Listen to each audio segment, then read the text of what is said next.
एक महाराष्ट्र में सागालसा सेठ है, वो रोज जाते 10-20 किलोमीटर में कहीं भी एक संत मिलते उनको लिवा के आते, भोजन पवाते। 12 वर्ष व्यतीत हो गए। 12 वर्ष में हर कार्य सिद्ध हो जाता है। तो 12 वर्ष संत सेवा पूर्ण होने वाली थी। ऐसी वर्षा शुरू हुई, उस दिन कोई संत नहीं मिला तो भूखे रह गए। उनकी पत्नी और उनका पुत्र चलैया तीनों भूखे रह गए। दूसरा दिन हुआ वही वर्षा, तीसरा दिन हुआ, चौथा दिन हुआ। पत्नी ने कहा हमारा नियम था बिना संत को पवाए हम पाएंगे नहीं, तो हमारे चाहे प्राण चले जाएं पर हम संत को पवा के ही पाएंगे। लेकिन मेरा बेटा अभी छोटी अवस्था का है, 13-14 वर्ष का है, 4 दिन भूखे हो गए, इसलिए आप जाओ और किसी संत को लाओ। अब ऐसी वर्षा में कहाँ संत मिलने वाले?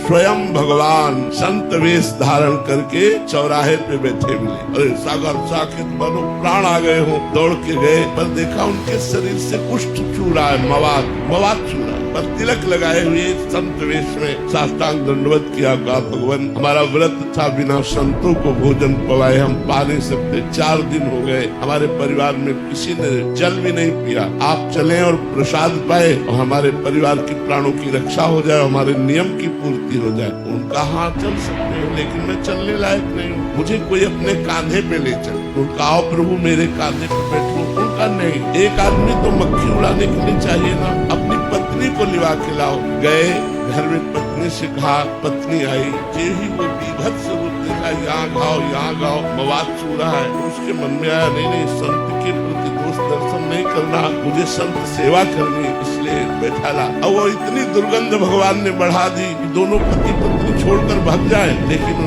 गोविंद गोविंद गोविंद एक कदम भगवान नाम जप करते हुए घर पहुँचे। उनको स्नान कराया, चंदन लगाया। उन्होंने फिर खीर पुआ ये अच्छे पदार्थ सामने रखे। भगवान जो संत वेश में कुष्ठी रूप में थे, उन्होंने कहा खीर पकवान नहीं पाते। उनका प्रभु हम तो वैष्णव हैं, हमारे यहाँ तो प्याज लहसुन भी नहीं बनता। आप संत वेश में आए, आप भूखे वापस लौट जाएंगे, आप रुकिए, मैं कसाई वाले से मांस लेकर के आता हूँ। उन्होंने कहा नहीं, कसाई वाले का मांस नहीं चाहिए, हमें कसाई वाले का मांस नहीं चाहिए। यदि आप पवाना चाहते हो तो अपने पुत्र का मांस पवा दो। पत्नी की तरफ देखा, ये क्या समझा? लेकिन संत पे दोष दर्शन करके या उनको भूखा वापस करके?